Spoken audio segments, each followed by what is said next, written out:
વિચારું હું કે મહાકુંભના મેળામાં હેલો જાઉં અને પાપ ધોઈ આવું. હાલો, નમસ્કાર સર, તમે જેની પાસેથી લોન લીધી એની લોન વાળા ભાઈ બોલું છું. કઈ લોન? કયો ભાઈ? અને તે કોને ફોન કર્યો?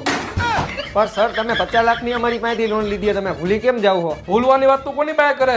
મારા ખાતામાં દુનિયાના રૂપિયા પડ્યા હે, વપરાતા નથી. મારી અહીંયા 10 તો કારીગર કામ કરે હે.